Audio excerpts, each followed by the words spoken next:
I lay frozen in my childhood bedroom, my body locked in place, my mind screaming while my lungs barely worked. I couldn't move, I couldn't scream, I could only listen. Footsteps crossed the hallway, slow, deliberate. The door didn't close, it stayed slightly open. From the darkness outside, my sister whispered calm and steady, "Just make it look natural." A man I had never seen before stepped into the room. He leaned over me and checked my pulse. That was when I realized something far worse than death was happening, because whoever he wasn't there to save me. I lay frozen in my childhood bedroom, unable to move, unable to scream, my body heavy like it no longer belonged to me. I could hear everything. Footsteps in the hallway. Slow, careful, intentional. The door didn't shut, it stayed slightly open. From the other side, my sister's voice whispered, calm and controlled, "Just make it look natural." A man stepped into the room, a stranger. He leaned over my bed and checked my pulse like this was routine. That's when I understood the truth. This wasn't an accident, and whoever he was waiting for next wasn't me. It was family who needed me gone. My name is Rachel. I'm 37 years old, and for most of my life I learned how to disappear without leaving the room. I live in Virginia now, far from the house where I grew up. I work as a senior data analyst. It's a quiet job that rewards patience and precision. I like numbers because they don't care who you are. They don't play favorites. If something doesn't add up, the truth eventually shows itself. My family never worked that way. On the surface, we looked normal. A neat house in a quiet Pennsylvania town, family photos lining the hallway, holiday dinners that smelled like roasted turkey and burnt rolls. If you walked in once a year, you'd think everything was fine. But inside that house, there were roles, and mine was always the extra. My father, Richard, liked control more than conversation. He spoke in conclusions, not questions. My mother, Gloria, learned long ago that silence kept the peace. And my younger sister, Lena, she was the center of gravity, loud, charming, always sure the room was watching her. Growing up, I learned early that praise wasn't evenly distributed. If Lena did well, it was proof of good parenting. If I did well, it was luck or coincidence, or quietly ignored. The only person who ever really saw me was my grandmother, Eleanor. She used to let me sit with her at the kitchen table long after everyone else left. She'd slide a mug of tea toward me and say, "You notice things that matters." When she died, the house felt colder, emptier. At her funeral, I remember watching my father's face. No tears, just relief. At the time, I told myself, grief looks different on everyone. Before she passed, Grandma Eleanor gave me a small tin box. "Don't open this in front of your father," she said. "When you're truly on your own, you'll understand." I never opened it. I thought it was sentimental, harmless. Years later, when my mother had knee surgery, I drove back to Pennsylvania to help. 2 weeks off work, just long enough to slip back into old habits, cooking, cleaning, staying out of the way. A few days before I left Virginia, I received a letter about unreported income. A large amount, money I'd never seen. I brushed it off as a mistake. I wish I hadn't, because that letter wasn't an error. It was the first crack in something my family had been hiding for years. The first few days back in that house felt familiar in the worst way. I woke up early to make coffee, my mother barely touched. I helped her to the couch, changed her bandages, sorted her pills into neat little rows for the week. My father hovered in doorways, offering instructions instead of help. Lena stopped by twice, both times dressed like she was heading somewhere better. She took photos with Mom on the couch, arm draped just right, smile angled for the camera. Taking care of her, she posted. Then she was gone within 20 minutes. No one questioned it. They never did. By the fourth night, exhaustion sat deep in my bones. The house had a way of draining you quietly, like a slow leak. You don't notice until you're empty. That evening, Lena appeared in my doorway holding a mug.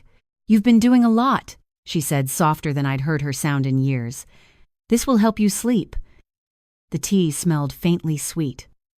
Chamomile, maybe, or something pretending to be. I hesitated just long enough to feel foolish for hesitating. She was my sister. This was my childhood home. I took the mug and drank it. Within half an hour, my legs went first. It wasn't dramatic, just a strange heaviness, like my body had decided it was done listening to me. I tried to stand and didn't make it past the edge of the bed. My arms followed, then my fingers. Panic surged, but my mouth wouldn't cooperate. I was awake, fully awake, trapped. Through the narrow opening of my door, I saw a sliver of hallway light. A shadow passed, then stopped. Lena's voice floated in low and controlled. Just do what Dad asked. The door didn't open all the way. It stayed slightly ajar. Footsteps crossed the threshold. He moved carefully, like someone who didn't want to leave marks. I couldn't turn my head, but I felt the mattress dip beside me. 2 fingers pressed against my neck, checking my pulse. She's still breathing, the man muttered. This wasn't supposed to hit her this hard. My stomach dropped. Lower your voice, Lena snapped. She won't remember anything. I wanted to scream. I wanted to fight. Instead, I stared at the ceiling, watching a crack I remembered from when I was 12. Dad said, "This is the only way," Lena continued. "Once the hearing happens, it won't matter." Hearing that word cut through the fog sharper than anything else. This wasn't about me resting. This wasn't concern. This was a plan. The man hesitated. "This feels wrong." "You're already here," Lena said. "Just make it look natural." They left the room. The door clicked softly shut, and in that silence, something inside me shifted. This wasn't sibling rivalry. This wasn't neglect. This was deliberate. My family wasn't trying to protect me. They were trying to erase me. And whatever that upcoming hearing was, I knew one thing with absolute clarity. If I stayed in that house until morning, I wouldn't leave it on my own terms. Time stretched in strange ways after they left. Minutes felt like hours. Hours slipped by without edges. The drug loosened its grip slowly, starting with my fingertips. A faint tingling, pins and needles. Pain I welcomed because it meant I was coming back. I kept my eyes closed. I slowed my breathing. I needed them to believe I was still gone. Sometime later, the door creaked again, lighter footsteps this time. Lena's perfume reached me before her voice. She stood there longer than necessary, watching, waiting. "Still out," she murmured to herself. The door closed. When I was sure she was gone, I opened my eyes. The room was dim, lit by streetlight bleeding through old curtains. My body felt like it had been dragged across gravel, but I could move barely. That's when I saw it. On the floor beside my bed, half hidden near the nightstand, was a small white card. I slid off the mattress, my legs shaking, and picked it up with clumsy fingers. A name, a title, nothing else. A private investigator. My heart started racing again, this time with clarity instead of panic. Lena wasn't clever enough to bring a stranger into this. She followed instructions. She didn't design plans. Someone else had. Before I could think further, I heard my father's voice echo down the hallway. Sharp, controlled, awake in a way that meant decisions had already been made. "Is it done?" he asked. A pause. "Good, the hearing soon. Keep her calm until then." Calm. My stomach turned. This wasn't about a night or a mistake. There was paperwork involved, timelines, a future where I didn't get to speak for myself. I waited until the house went quiet again. Getting dressed felt like moving underwater. Every sound felt too loud. Floorboards creaked like accusations. I slipped past my parents' room, past Lena's door, listening to her steady breathing on the other side. The front door opened with a soft click. Cold air hit my face. I didn't stop walking until I reached my car. I drove for 20 minutes before my hands stopped shaking enough to think. I pulled into a small roadside stop and sat there, engine off, breathing through the fog, still clinging to my head. I took out the card and stared at it. Calling felt dangerous. Not calling felt worse. The phone rang 3 times before someone answered. Groggy at first, then alert when I said my name. "You were in my room," I told him. "You checked my pulse." Silence. "You're awake," he said. "Finally." "You're not supposed to be." "I heard everything," I replied. "My sister, my father, the hearing." Another pause. Heavier this time. "Then you need to listen," he said, "because what they're doing to you isn't a family issue. It's legal, and it's already in motion." I closed my eyes. For years, I'd believed being invisible kept me safe. That night, I understood the truth. It made me the easiest target, and if I wanted my life back, I wasn't going to get it by staying quiet anymore. Marcus didn't sugarcoat anything. What your father filed, he told me over coffee later that morning in Virginia, is a guardianship petition. If it goes through, he controls your finances, your decisions, even where you live. I stared at the steam rising from my mug. On what grounds? Incapacity? He said. Financial irresponsibility, emotional instability. I almost laughed. Almost. For months, Marcus continued, he's been building a paper trail. Payments, bills, accounts opened and closed in your name, money moved around to make it look like you were spiraling. And my sister, I asked. He hesitated. She thinks she's protecting your parents. She believes you were taking money. Your father showed her documents, forged ones. Something in my chest tightened, not sympathy, not forgiveness, just clarity. Marcus slid a folder across the table. There's more. But if we're going to stop this, we need a lawyer today. That's how Sandra Chen entered my life. She didn't waste time on comfort. She asked precise questions, took notes without looking up. When I told her about the night in my bedroom, her jaw tightened just enough to notice.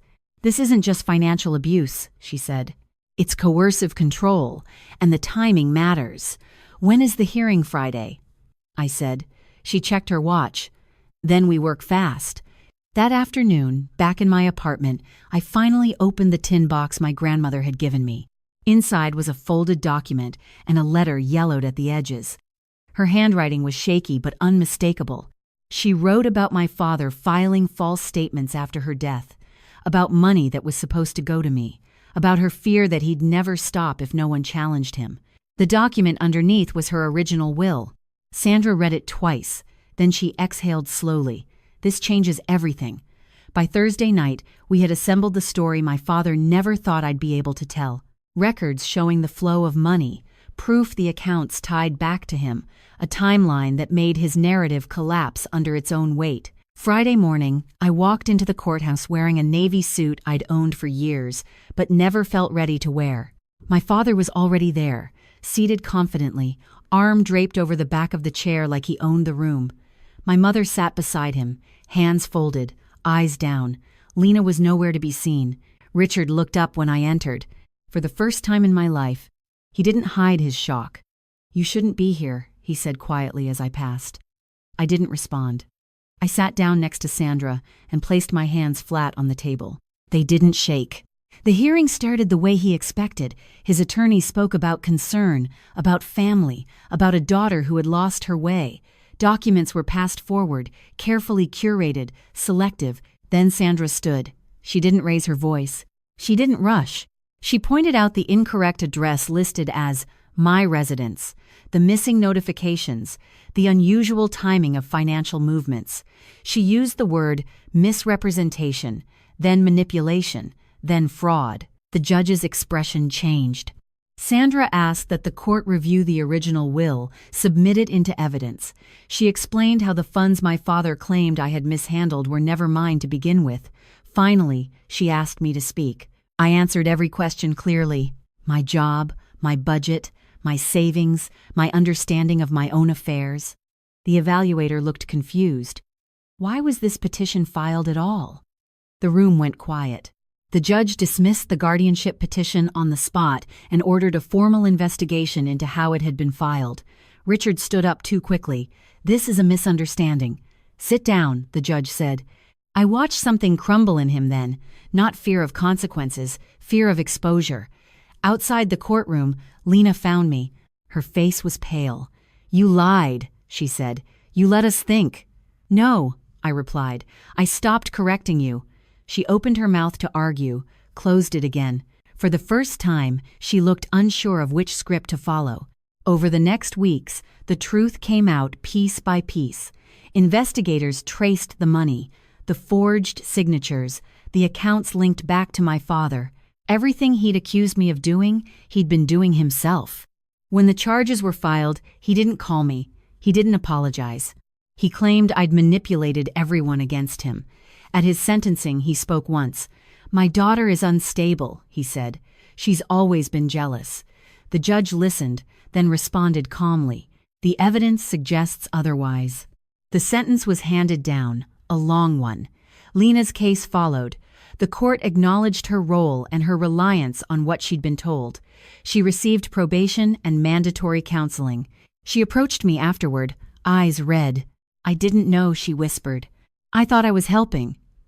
"You didn't ask," I said. "That matters." She nodded like the weight of that truth had finally landed. As for my mother, she said nothing. She watched. And for once, her silence wasn't protection. It was consequence. I stood alone outside the courthouse when it was over. The air sharp with winter, I expected to feel victorious. Instead, I felt steady. The doorway that night didn't end me.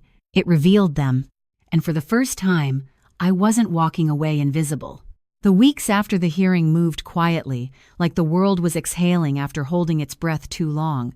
The investigation unfolded exactly as the evidence said it would. My father's story unraveled on paper first, then in court. The money he claimed I'd mishandled was traced back to accounts he controlled. The forged signatures were confirmed. The pattern was impossible to ignore. The sentence came down on a gray morning. Long enough to make it clear this wasn't a misunderstanding or a family dispute. It was a crime. When they led him away, he never looked at me. Not once. I realized then he never really had. Lena's outcome was different. Probation, mandatory counseling, consequences without absolution. She stood outside the courthouse afterward, smaller, somehow stripped of the certainty she'd borrowed from him for years. She said she was sorry. I believed she meant it. That didn't mean things could go back to what they were. My mother moved out of the house she'd hidden inside for decades. Silence no longer protected her. It simply followed her somewhere else. I returned to Virginia and bought a small place near the water. Mornings were quiet, honest. I slept without locking my door out of fear. Justice didn't feel like triumph. It felt like finally standing on solid ground and knowing no one could pull it out from under me again. For a long time, I believed staying quiet was the same as staying safe. I was wrong. Family doesn't get a free pass to control a race or silence you. Love isn't proven through obedience, and survival isn't selfish. If you've ever been made to feel unstable, ungrateful, or invisible just for protecting yourself, know this: you're not imagining it. If this story resonated with you, share your thoughts in the comments and subscribe so you don't miss the next story where truth finally wins.